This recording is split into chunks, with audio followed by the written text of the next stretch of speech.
नमस्कार दोस्तों, स्वागत है आपका मेरे YouTube channel SSC exam path finder में, जिसके अंतर्गत मैं एसएससी सीजीएल में पूछे गए मैथ के प्रश्नों को सॉल्व करवाता हूँ। मैं हूँ एसपी मौर्य और आज लेके आया हूँ एसएससी सीजीएल एग्जाम 2024 11 सितंबर का सेकंड शिफ्ट का आज ये मेरा 8वां वीडियो है। तो मेरा वीडियो देखते रहें, लाइक करें, सब्सक्राइब करें और दोस्तों को शेयर करें। चलिए शुरू करते हैं आज का टॉपिक। आज के वीडियो का ये पहला क्वेश्चन है, पूछा है 50 और 76 के बीच आने वाली अभाज्य संख्याओं का औसत क्या होगा। तो सबसे पहले आपको ध्यान देना होगा कि 50 और 76 के बीच कौन कौन सी अभाज्य संख्या आएगी। तो आप क्रम से थोड़ा सा अगर ध्यान देंगे तो 53 आएगी, इसके बाद 59, 61 और 61 के बाद 67, 71 एंड 73। बाकी और कोई संख्या नहीं होगी जो अभाज्य, बाकी सब कहीं ना कहीं किसी न किसी से विभाजित होती।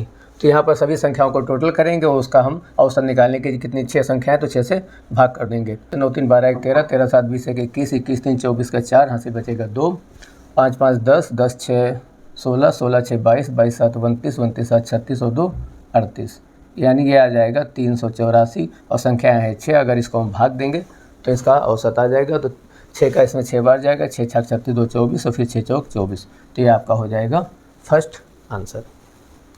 अगला क्वेश्चन है, निम्नलिखित को सरल कीजिए। बोर्ड मास पर एक दिया हुआ है, यहाँ पर ये देखेंगे तो ये 30 हो जाएगा, ये 3 से कटेगा 10 चौक 40, तो यहाँ पर 40 आ जाएगा। 40 से 11 3 33 35 बटा 3 ये होगा, इसको यहाँ से माइनस कर लेंगे तो 40 से 120 से 35 निकल जाएगा तो हो जाएगा 85 बटा 3। ये आ गया केवल आपके ब्रैकेट के अंदर का। और बाद में यहाँ क्या दिया है, भाग दिया है, तो इसको हम केवल भाग कर लेंगे तो यहाँ पर वैल्यू आपके आ जाएगी 1020/85 और बटे का भी ऊपर आ जाएगा 3। ये इसको केवल डिवाइड करना। जहाँ तक हम जान पा रहे हैं तो 17 से 5 बार कटता है, 6 बार कटता है तो 60 हो गया, ये 5 से फिर कटेगा तो ये 12 हो गया। तो आंसर आ जाएगा इसका 12 3 36, जो कि ऑप्शन नंबर आपका थर्ड सही होगा। चलिए नेक्स्ट क्वेश्चन देखते हैं। अगला क्वेश्चन एक जो है टेबल दिया हुआ है, इसमें निर्माता कंपनियां में कुछ M1 से लेकर M5 तक कंपनियां हैं और ये इधर कुछ जो है 2016 से लेकर 2020 तक वर्ष दिए गए जो कुछ प्रोडक्शन किया गया। 2016 से 19 के दौरान निर्माता M2 की कुल बिक्री संख्या और निर्माता M4 की कुल बिक्री संख्या के बीच कितना अंतर है। पहले तो कहा है 16 से 19, तो 16 ये वाला हुआ और 19 ये वाला हुआ। तो यहाँ से केवल 4 टेबल देखना है और कौन कौन सा M2 और M4। तो M2 को यहाँ पर हम जोड़ लेंगे तो हो जाएगा 16 17 31, 16 17 33 और 33 10 43 और 8 51 51 19 70। तो इसकी वैल्यू 700 हो गई। तो इसकी ये है M2 की। अगली निकालनी है M4। M4 की जोड़ेंगे तो यहाँ पर देखिए 200 तो सभी में है, 10 20 30 30 60 है, तो यहाँ पर हो गया 860। जोड़ने का तरीका जो भी हो आपका, जितने फास्ट कर सकें। अब इन दोनों के बीच अगर अंतर की बात करें तो केवल 160 का अंतर है। रही बात कि कितने जीरो है, कितना प्रोडक्शन, तो सवाल में ही होगा आपको 160 मिलाना है, जो कि इस ऑप्शन से मिलता है। तो ऑप्शन नंबर आपका थर्ड सही होगा। चलिए अगला क्वेश्चन देखते हैं। एक पुलिसकर्मी 200 मीटर की दूरी से एक चोर को देखता है, चोर भागने लगता है और पुलिसकर्मी उसका पीछा करता है। चोर और पुलिसकर्मी क्रमशः 10 किलोमीटर पर आवर और 11 किलोमीटर पर आवर की चाल से भागते हैं। तो यहाँ पर जो है पुलिसकर्मी जो पीछा कर रहा है उसकी स्पीड, केवल अंतर क्या है, इसकी स्पीड 10 है किसकी है, चोर की है, और यहाँ पर 11 है किसकी है, पुलिस की। तो दोनों के बीच अंतर देखेंगे तो केवल 1 किलोमीटर पर आवर आएगा। यही केवल आपका रिजल्टेंट है जो कि यहाँ पर बताएगा कितना समय लगेगा। अब 1 किलोमीटर को अगर हम मीटर पर सेकंड में करना चाहें तो 5/18 से मल्टीप्लाई करेंगे तो यही रहेगा 5/18 मीटर पर सेकंड। हमें यहाँ से निकालना होगा दूरी। दूरी को, कौन सी दूरी, जो 9 मिनट में चली जाएगी। तो दूरी बराबर होएगा समय गुणे चाल के रूप में। तो यहाँ पर समय 9 मिनट दिया है, 9 मिनट को हम सेकंड में बना लेंगे और चाल अभी अभी हम मीटर पर सेकंड में कन्वर्ट कर लिए हैं, तो ये आया। इसको केवल यहाँ से काटना है, ये यहाँ से कटेगा, तो कुल मिला के यहाँ पर जो दूरी होगी वो 150 मीटर होगी। कौन सी, जब हम इस चाल से, यानी वो चोर भी भाग रहा है और पुलिस भी दौड़ा रहा है, उसका जो डिफरेंस होगा चाल का, उससे अगर हम उसका पीछा करेंगे तो 9 मिनट में केवल 150 मीटर ही चल पाएंगे। और वो कितना आगे था, 200 मीटर। तो इसका मतलब डिफरेंस के रूप में क्या बचेगा, 50। तो आपका आंसर ये होगा। सवाल को थोड़ा सा चेंज किया। आइए अगला क्वेश्चन देखते हैं। अगला क्वेश्चन, यदि 2 समूह त्रिभुजों के क्षेत्रफलों का अनुपात 25:144। संख्या देखने से लगता है कि स्क्वायर में, क्षेत्रफल हमेशा क्या होता है, स्क्वायर में। फिर पूछा है भुजाओं का अनुपात। तो जब भी कोई त्रिभुज हो, चतुर्भुज, कुछ भी कोई फिगर, अगर उसकी साइड और तो क्षेत्रफल के संबंध की बात करें तो इन दोनों का संबंध स्क्वायर में होता है। तो यहाँ पर साइड का जो अनुपात पूछा तो इन्हीं दोनों का वर्गमूल होगा, जो हो जाएगा 5/12। Answer number 13। कुछ नहीं करना है इसमें। चलिए नेक्स्ट क्वेश्चन। अगला सवाल है, त्रिभुज ABC और RPQ सर्वांगसम है। सर्वांगसम का मतलब सभी साइड बराबर, सभी एंगल बराबर। फिर क्या है, त्रिभुज ABC की वह भुजा ज्ञात कीजिए जो PQ के संबंध। ABC की भुजा PQ, तो यहाँ पर देखिए PQ कहाँ पर है, इस क्रम में, तो यहाँ पर BC उस क्रम में, तो इसका आंसर क्या होगा, BC। कुछ नहीं करना, बस सीधे आंसर खोजना है। अगला क्वेश्चन, यहाँ पर कोसेक 56 और कास 34 दिया है। पहले आप ध्यान दीजिए कि जो ट्रिग्नोमेट्री में होता है कोसेक 90 - थीटा बराबर सेक थीटा, कोसेक 90 - थीटा बराबर सेक थीटा। तो अगर हम 56 को 90 - 34 लिख दें, 90 - 34 तो 56 होगा, और कोसेक 90 - 34 क्या हो जाएगा, सेक थीटा, तो यानी यहाँ पर हो जाएगा ये सेक 34, और सेक 34 कास 34 का क्या होगा, अपोजिट, आपस में कट के ये 1 हो जाएंगे। इसी तरह ये भी 1 हो जाएगा, तो 1 - 1 बराबर 0। आंसर आपका इसमें थर्ड होगा। अगला क्वेश्चन, यहाँ पर कुछ इस तरह का एक क्वेश्चन दे रखे हैं, तो फिर पूछा इसमें कौन सा कथन सही, निकाय का अद्वितीय हल है, कोई हल नहीं है, परिमित है या परिमित। सबसे पहले ये देख लें, जब कोई द्विघाती समीकरण ax + by + c बराबर 0 के क्रम में हो, ax + by + c या समथिंग बराबर 0 के इस क्रम में अगर कोई द्विघाती समीकरण होता है, तो x और y के गुणांक का जो अनुपात होता है दो इक्वेशन का, अगर वो बराबर, तो यहाँ पर हम देखेंगे x का गुणांक है 0.4 बटे इसका गुणांक है 0.3, यहाँ 0.4 बटे 3, यहाँ पर इसका गुणांक है 0.16 बटे, यहाँ पर इसका गुणांक है 0.12। कहा जाए तो 4, 3 ये सब दोनों क्या हैं, बराबर हैं। तो इसमें कौन सा कथन सही है, तो अगर ये दोनों बराबर हैं इस क्रम में इसका जो है निकाय का अद्वितीय हल, कोई निकाय का हल नहीं। आंसर नंबर 2 सही होना चाहिए।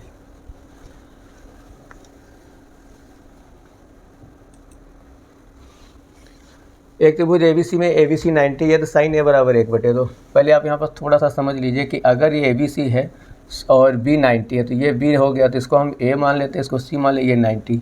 फिर लिखा है साइन A बराबर 1/2। जब ये साइन A बराबर 1/2 है तो साइन क्या होता है, लंब बटा कर्ण, यानी परपेंडिकुलर बटा हाइपोटेन्यूस। फिर पूछा है कास C किसके बराबर है, तो यहाँ पर आपको पता है 90 हो गया, ये 1/2 है, साइन 1/2, साइन थीटा बराबर यहाँ A है तो A ही ले लेते हैं, साइन A बराबर 1/2। वैल्यू किसकी होती है, साइन 30 की। अगर ये वैल्यू 30 की है तो ये ऑटोमेटिक 60 होगा, क्योंकि तीनों का एंगल 180 अंश है, तो ये हो जाएगा 60। अब पूछा है क्या है, कास C, कास C का मतलब कास 60, कास 60 का वैल्यू क्या होता है 1/2। तो ऑप्शन नंबर क्या सही होगा, पहला। चलिए अगला क्वेश्चन देखते हैं। 8400 की राशि को साधारण ब्याज की 7% वार्षिक दर पर इतने होने में कितने वर्ष लगेंगे। यहाँ पर पहले राशि दी और फिर इतनी होती है, तो इसका मतलब क्या है, साधारण ब्याज में हम केवल क्या निकालेंगे, और साधारण ब्याज ही देखेंगे। तो साधारण ब्याज बराबर क्या होगा, 11,928, इसमें से माइनस कर देंगे 8400। अगर इसको माइनस करेंगे तो ये 28 तो बचेगा ही, 9 से 4 गया 5, 11 से 8 गया 3, यानी 3528 क्या हो गया, SI हो गया। तो बस इसमें फार्मूला लगाना है, SI बराबर PRT/100। निकालना क्या है, समय, तो समय T बराबर SI 3528 गुणे 100 इधर कर देंगे और PR नीचे कर देंगे। तो PR आपका 8400 दिया है और R आपको जो है 7 दे रखा है। केवल इसमें जो है साफ़ करना है इसको, तो 2 जीरो कट गया, 7 से इसको देखने कट ही रहा, 7 × 5 = 35, 7 × 4 = 28, बिना जीरो लगाए मत काट देना। तो ये बचता है केवल आपका 504/84 गुणे 7। अब देखते हैं कि 7 से भी ये कट जाएगा, 7 × 7 = 49, 7 दूनी 14, ये भी 7 से कट, ये 12 से, ये भी 12 से कट जाएगा, तो 12 × 84 और 12 × 72, 12 × 7 = 84, 12 × 72, तो ये आता है 6/7। 7 तो पहले कट गया था, तो ये आता है 6 वर्ष। तो आपका ऑप्शन नंबर यहाँ पर 2 होगा। आइए अगला क्वेश्चन देखते हैं। 245 और इनके मध्य अनुपात पाती अभाज्य संख्या विभाजित किए जाने भागफल ज्ञात कीजिए। तो पहले हम मध्य अनुपात निकालते हैं। अगर दो संख्याएं दी जिनका अगर मध्य अनुपात निकालना होता है तो दोनों संख्याओं के गुणनफल का अंडर रूट होता है। तो यहाँ पर हम 245 लिखेंगे और क्या दिया है, 7 × 35 = 36/5। अगर हम 5 से इसको काटते हैं तो 5 × 20, 5 × 9 = 45, यानी 4936। इससे क्या पता चलता है, 7 × 6 = 42। ये हमारा क्या गया, ये आ गया मध्यानुपाती। अब लिखा मध्यानुपाती को एक सम अभाज्य संख्या से विभाजित किया। सम अभाज्य संख्या क्या होगी, सम है और अभाज्य, पहली बात तो जान ले, अभाज्य संख्याएं हमेशा ऑड में होती हैं। केवल और केवल एक ही संख्या है जो सम होती है और अभाज्य होती है, वो होती है 2। अगर ये आपको पता है तो इसको केवल हम 2 से विभाजित करेंगे तो आंसर आपका आ जाएगा 42 का आधा 21, ऑप्शन नंबर 3। अगला क्वेश्चन, इसको देखें, यहाँ पर सरल करना है, इसको थोड़ा सा ध्यान दें तो A cube minus B cube और नीचे क्या दिया है A square A B square, जो कि ए क्यूब का फार्मूला होता है। A cube minus B cube का क्या फार्मूला होता है, A square plus A B plus B square, जो कि नीचे दिया हुआ है। तो ऊपर के ऑप्शन में केवल ए माइनस बी बचेगा, यानी 4.2 से अगर हम 1 - 2 घटाएं तो क्या आएगा, केवल 3 आएगा, 3.0, यानी यहाँ पर आंसर आपका 4 आएगा और कोई इसमें करना नहीं है, ठीक है। अगला क्वेश्चन है कि यश ने आर से कुछ राशि उधार ली, 8% ब्याज देने का वादा किया। फिर यश ने उधार ली गई राशि को एक योजना में निवेश किया जिससे उससे ब्याज मिला और ब्याज समेत आर मूलधन के भुगतान करने के बाद 5% का लाभ अर्जित किया। यदि आर ने सीधे इस योजना में निवेश किया होता तो उसको कितने % लाभ होता। कहीं इस क्वेश्चन को देख करके आप ऐसा न करें कि 5% 8% के इक्विवेलेंट जो वैल्यू आएगा जोड़ ले, वो गलत होगा। यहाँ पर केवल क्वेश्चन को बेवकूफ़ बनाने के लिए ऐसा किया गया है, आपको कन्फ्यूजन करने के लिए, क्योंकि यहाँ पूछा है कि 8% पे उधार लिया, उसने किसी और योजना में लगाया, कमाया और 8 वापस दिया, 5 का लाभ हुआ। तो सीधा सा मतलब है 8 5 13, कुछ भी नहीं करना, आपका आंसर यहाँ पर 13 आएगा, क्योंकि 13% उसने कमाया, 8 वापस दे दिया, 5 बचा। इसके अलावा और ज़्यादा आपको सोचना नहीं। अगले क्वेश्चन में है कि पाइप ए आमतौर पर एक टैंक को 6 घंटे में भरता है, लेकिन टैंक के निचले भाग में रिसाव के कारण टैंक को भरने में 2 घंटे अतिरिक्त लगते हैं। इसका मतलब है कि एक पाइप 6 घंटे में भर सकता है और दूसरा पाइप रिसाव करता है तो उसे 8 घंटे लगते हैं। फिर पूछा है कि रिसाव और खाली होने में कितना समय लगेगा, अगर टैंक भरा हो तो खाली करने में। तो 1/6 1/8 के सिस्टम को अगर समझ पाते हैं तो क्या करेंगे हम, 8 घंटे लगता है रिसाव के साथ, 6 घंटे अकेले भर सकता है और टैंक को भरने में 2 घंटे जो अतिरिक्त लगते हैं उसको हम केवल भाग कर देते हैं। तो यह क्या होगा, 8 × 48/2 = 24, जो कि आपका क्या होगा आंसर। यह केवल जो है अगर आप पहले से जान हैं तो इसको समझना आपके लिए आसान होगा। अगला है उस वर्ग का क्षेत्रफल ज्ञात करें जिसका एक विकर्ण 4.8 है। अगर किसी वर्ग का विकर्ण दिया और क्षेत्रफल निकालना है तो पहले तो हम साइड निकालेंगे। तो साइड जो होती है वो क्या होती है, दिए हुए कर्ण का जो है √2 होती है। तो यहाँ पर 4.8 है, इसका √2 से भाग कर देंगे तो ये निकल आएगी वर्ग का साइड, मतलब जो है भुजा निकल आएगी। और वर्ग का क्षेत्रफल क्या होता है, भुजा स्क्वायर। तो केवल इसको स्क्वायर करना, चाहे तो आप इसको 2 बार लिख लें, 4.8 4.5 और √2 को स्क्वायर करेंगे तो 2 हो जाएगा। 2 से हम इसको काट देंगे तो 2.4 हो जाएगा। अब आपको कुछ नहीं करना है, इन दोनों का मल्टीप्लाई करना है। सही से अगर आप ध्यान दें तो 4/32 लास्ट में 2 आएगा, किसी में 2 है नहीं, पहले वाले में आंसर है। तो आपका आंसर तो वैसे पहला क्लियर हो गया। इसके अलावा अगर दशमलव पे आप ध्यान ना दें तो ये भी 24 का दुगना है, ये भी 24 है। तो 24 का हम स्क्वायर कर लें, क्या होता है 576, और ये दुगना है तो उसको 2 से गुणा कर दें 576 का, तो क्या हो जाएगा, अगर 550 होता तो 11 हो जाता, 76 है तो थोड़ा सा और बढ़ जाएगा, तो ये 52 और बढ़ जाएगा 26 के कारण। आंसर आपका पहला ही होगा। फिर भी आपको क्लियर नहीं है तो इसको गुणा करके देख लीजिए। यहाँ पर एक तालिका दी जिसमें अच्छे द्वारा विभिन्न विषयों में प्राप्त अंकों को दर्शाती तालिका का अध्ययन करना है। पूछा क्या गया है, ये विषय प्राप्तांक पूर्णांक है, ये सब्जेक्ट हैं, उसने किस विषय में सबसे अधिक अंक प्रतिशत में प्राप्त किए। ये प्राप्तांक के पूर्णांक है, तो यहाँ परसेंटेज आपको देखना है। 100 में 73, 73%, 80 में 56 है। तो देखिए अगर इसका 100% करते तो ये क्या होता है, ये 4 गुना है 80, 5 गुना करें तो 100 होगा। ऐसा ये 14 चक्कू 56 है तो 14 पंचे 70, तो ये जो है 70% हो गया। परसेंटेज निकालने का तरीका, यहाँ पर 75 क्या है, 100 का ये 2 रेशियो करते हैं तो एक 75 25 का 3 गुना हुआ, 100 में 4 होगा, तो ये भी 3 गुना 15 3 45, तो 4 गुना, यानी ये 60%। 60 में निकालना सीखिए। ये 90 125, ये क्या है 90 क्या है, 25 25 की बात करें तो 5 पार्ट है, और 90 क्या है, अगर 18 18 की बात करें तो 5 पार्ट है। तो 25 चक्कू 100 तो 18 चक्कू 72, ये 72% हुआ। इसी तरह से 45 और 60, 60 क्या है, 60 अगर 20 20 के टुकड़ा करें 100 के तो 3 पार्ट हुआ, इसके पार्ट 3 टुकड़ा करें तो 15 हुआ, तो इसको 5 करेंगे तो 100 होगा, तो इसको 5 करेंगे 15 5 75 होगा। तो सबसे ज़्यादा कौन सा हुआ, IT क्षेत्र, तो आंसर आपका ये IT होगा। परसेंटेज निकालने का अगर आपको ये तरीका आसान ना लगता हो तो आप कैलकुलेट करके भी निकाल सकते हैं। कैसे निकालेंगे, 45/60 × 100, इसको सॉल्व करेंगे तो भी वही है, लेकिन इसको आप डायरेक्ट समझना होगा क्योंकि एग्जाम में आपको फास्ट करना है। आइए अगला क्वेश्चन, यहाँ पर एक कुछ ट्रिग्नोमेट्रिक जो है वैल्यूज़ दिए गए हैं, इनको सॉल्व करना। पहले यहाँ देखिए tan² 60 दिया है, तो tan² 60 होता है √3, स्क्वायर करेंगे तो 3 हो जाएगा, 3 से कट जाएगा, तो यहाँ वैल्यू आ गई केवल और केवल 4। यहाँ पर cos 30 का √3/2 होता है, स्क्वायर करेंगे 3/4 होगा, 3 3 से गुणा हो जाएगा, ये हो जाएगा प्लस में 9/4। माइनस में सेक स्क्वायर 30 दिया है, तो सेक क्या है, cos 30 का होता है √3/2, तो सेक का उल्टा होगा 2/√3, स्क्वायर करेंगे तो ये हो जाएगा 4/3, और 4/3 जब हो जाएगा तो ये हो जाएगा 4 दूनी 8/3, तो यहाँ पर लिखेंगे माइनस में 8/3। ये तो आपका हो जाएगा, नहीं भी एक और बचा। फिर यहाँ cot 60 दिया है, tan 60 क्या होता है √3, cot 60 क्या होगा 1/√3, 1/√3 का स्क्वायर करेंगे तो 1/3 और 3 3 कट जाएगा, 1/3 कट जाएगा, तो यहाँ 1/4 बचेगा, तो ये -4। ये हो गया आपका पहला वाला ब्रैकेट। अब ऐसे समझ लीजिए, यहाँ पर थोड़ा सा ध्यान दीजिए, 1/4 9/4 से घटेगा तो बचेगा 8/4, 8/4 का मतलब कट जाएगा तो हो जाएगा 2, तो 4 2 ये क्या हो गया 6, और -8/3, 3 6 18 में से 8 चला गया तो 10/3, ये बचा पहले ब्रैकेट में। अब इसको यहाँ तक छोड़ दीजिए। फिर आगे यहाँ भाग का चिन्ह दिया हुआ, अब इस पे आ जाइए। साइन ए cos b माइनस cos ए साइन b बराबर होता है साइन ए माइनस बी, तो यहाँ पर हो जाएगा साइन 60 माइनस 30, यानी साइन 30, और साइन 30 की वैल्यू भी क्या होगी 1/2। तो जब हम इसको भाग करेंगे 1/2 से तो क्या होगा, ये हो जाएगा 10/3, ये हो जाएगा 2/1, आंसर आ जाएगा 20/3, जो कि आपका पहला होगा। ये नेक्स्ट क्वेश्चन देखते हैं। अगला क्वेश्चन भी एक टेबल है, इसमें PQRS T प्लास्टिक लकड़ी के बल्ले बनाती बल्लों को ब्रांड A और B में अनुपात में बांटा गया है। फिर क्या दिया, प्रत्येक कंपनी द्वारा निर्मित कुल बल्लों को प्रतिशत के रूप में दर्शाया गया। अच्छा ठीक है, प्रतिशत दर्शाया गया। फिर क्या है, तालिका में ब्रांड A और B लेवल वाले प्लास्टिक के बल्लों को अनुपात को दर्शाता है। अच्छा, प्लास्टिक के बल्ले 1 लाख बल्ले बनाती है प्रत्येक कंपनी, ध्यानपूर्वक अध्ययन कर लिया। ठीक है, सभी कंपनियों को मिलाकर ब्रांड B के कुल कितने प्लास्टिक के बल्ले बनाए गए।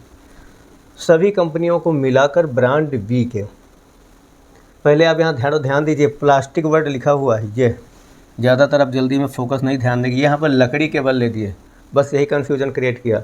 अगर लकड़ी के बल्ले 65% है तो प्लास्टिक के क्या होंगे भाई, 100 से निकालेंगे तो प्लास्टिक के यहाँ पर 35% बचेंगे, ये आपको ध्यान रखना है। इसी तरह से 70 है तो ये 30 बचेगा, 60 है तो 40 बचेगा, 70 है तो 30 बचेगा, और आगे नीचे 50, तो ये परसेंट बचेंगे आपके प्लास्टिक के। प्लास्टिक फॉर P मान लीजिए। अब इसका यहाँ पूछा है ब्रांड B के, तो अब 35% का 7वां पार्ट निकालना होगा आपको। तो जो 3/7 अनुपात में दिया है, जब कोई चीज़ अनुपात में दिया होता है A अनुपात B, अगर B का हिस्सा निकालना हो तो इसको हमेशा निकाला जाता है B/A + B फॉर्म में, इससे मल्टीप्लाई करते हैं। तो इसी चीज़ को अगर हम यहाँ पर समझते हैं तो 7वां हिस्सा निकालने का मतलब होगा 7/10 से मल्टीप्लाई करेंगे, और किसको करेंगे 35 को, तो यहाँ 35 हो जाएगा। इसको अगर सॉल्व करना चाहेंगे तो 35 का 7 गुना करेंगे, 7 × 5 = 35 और 7 यहाँ 21, करीब 24.5, करीब क्या कंप्लीट ये दशमलव लगा दिए जीरो की वजह से, तो 24.5 आएगा। इसी तरह से 30 का जो है 8/15, 8/15 लिखेंगे, इसको 30 से मल्टीप्लाई करेंगे तो 15 दूनी 30, ये आ जाएगा आपका 16।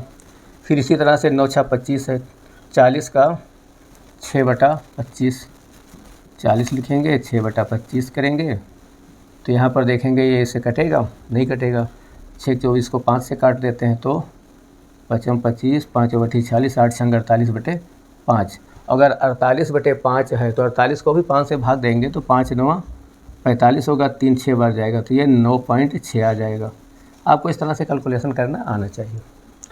लास्ट में फिर दिया है 8 7 15, यानी 8/15 30 का, 8/15 30 का पहले ही निकाल चुके थे, तो भी 16 ही होगा। और सबसे लास्ट में 50 2/3 यानी 3/5 का, तो यहाँ लास्ट वाला जो है 50 × 3/5 करेंगे तो 10 करके ये आ जाएगा 30।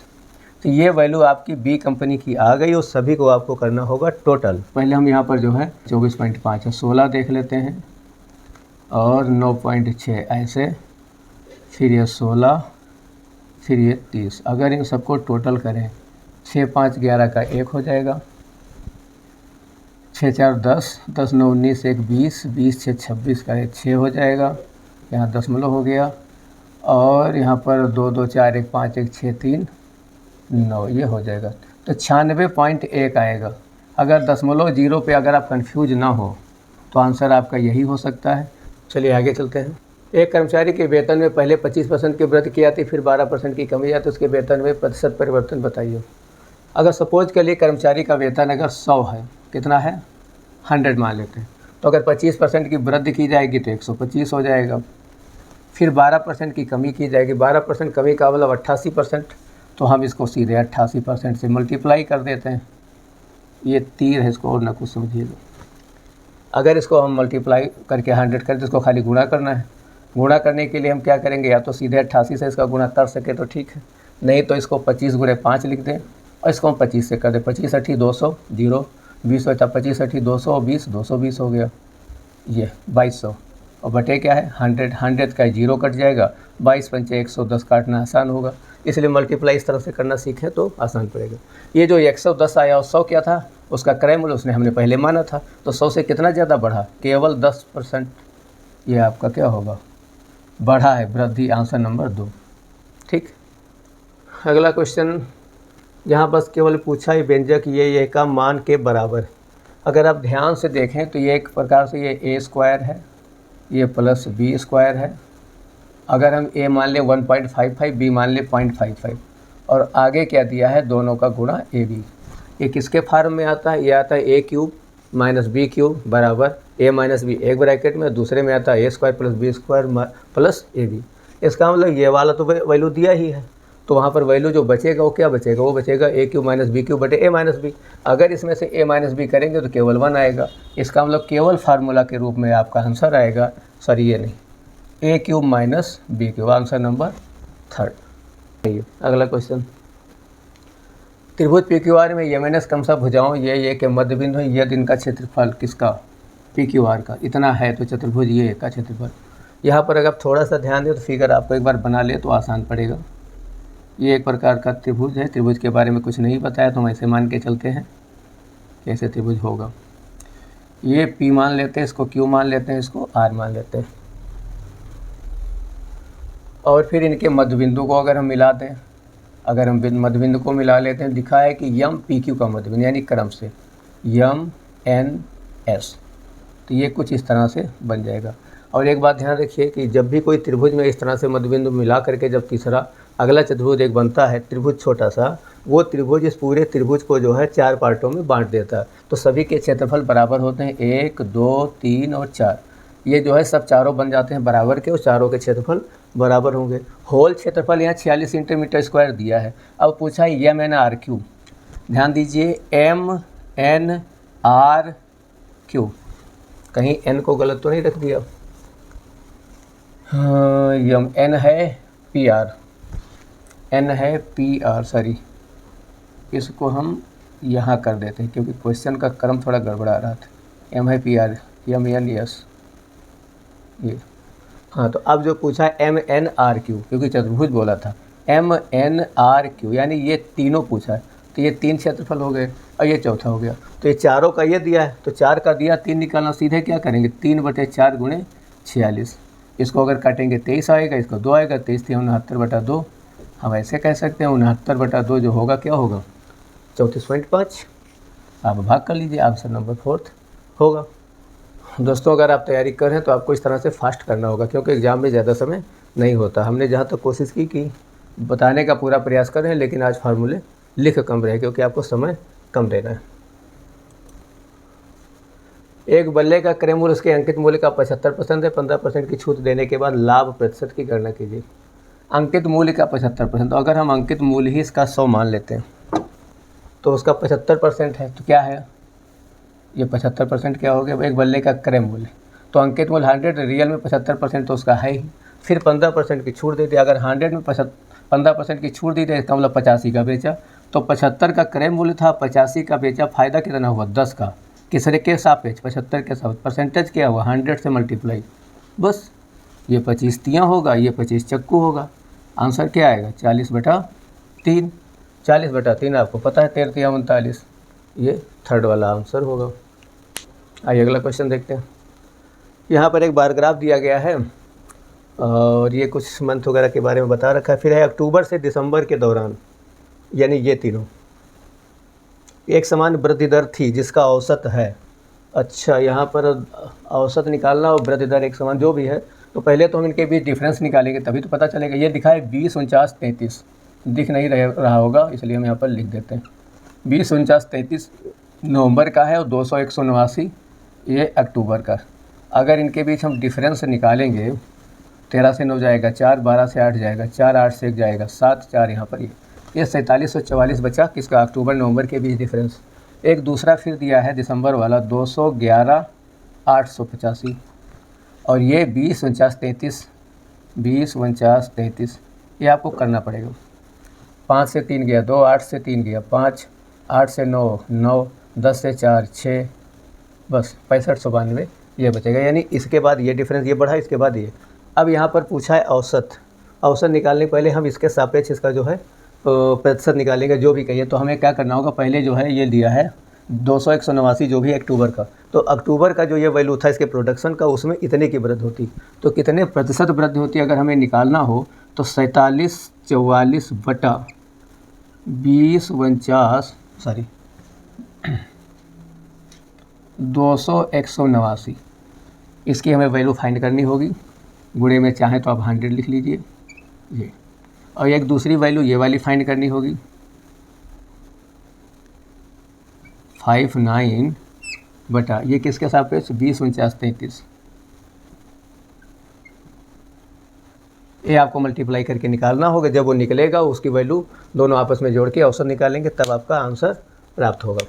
यहाँ पर इसको कैलकुलेट करना आसान नहीं, इसलिए आपको इस बड़ी संख्या को भाग करना होगा। लेकिन अगर थोड़ा सा ध्यान दें, 100 को भी छोड़ देते हैं, क्योंकि परसेंटेज में वैल्यू दिया ही है, तो 100 को भी हम जाने देते हैं, इसको भी रहने देते हैं। क्या करते हैं कि इसके हम 2 दर्जे छोड़ दें, तो इसके भी हम 2 छोड़ सकते हैं। तो थोड़ा सा लमसम समझिए इसको कैसे कैलकुलेट करेंगे। तो ऊपर हो जाएगा 47 सपोज करिए, और नीचे हो जाएगा 2001, इसको भी आप 2000 ही मान लीजिए। तो 47 बटे 2000, 47 का आधा कितना हो जाएगा 23.5, और तब ये 1000 होगा। और 23.5 का 1000 है तो 100% 100 में कितना आ जाएगा 2.35। लमसम हमने कहा, क्योंकि करेक्ट नहीं है, हमने ये वैल्यू यहाँ पर लमसम फाइंड कर ली। इसी तरह से इसके अगर हम 2 वैल्यू इसके हटा दें, इसके 2 हटाएँ तो क्या है, ये 69 है, तो इसको हम 69 ही करीब करीब ले लेते हैं। और नीचे ये वाली जो वैल्यू है इसको भी हम लगभग 2000 ही ले लेते हैं। तो ये भी उसी तरह से करेंगे। 69 का जो आधा होगा वो क्या होगा 35 के आसपास, थोड़ा सा कम होगा। तो इसको भी हम पूरा लेंगे, तो थोड़ा थोड़ा करके मान लेते 3.45 या 3.5 जो भी, ये दोनों आ जाएंगे। ये केवल हमारा लमसम गेस है।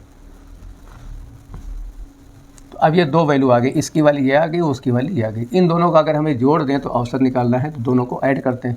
5, 5, 10, 4, 3, 7, 1, 8 और 3, 2, 5, यानी ये 5.8 हुआ। औसत निकाले के 2 से भाग करेंगे तो ये आ जाएगा 2.9।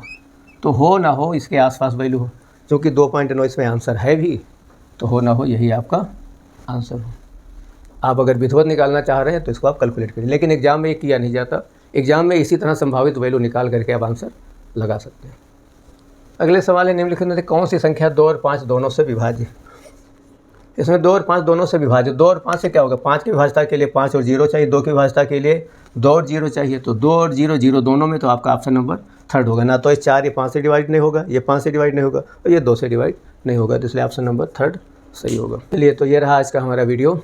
आपको कैसा लगा? अगर हमारा वीडियो पसंद आता है तो प्लीज़ लाइक करें, सब्सक्राइब करें और दोस्तों को शेयर करें।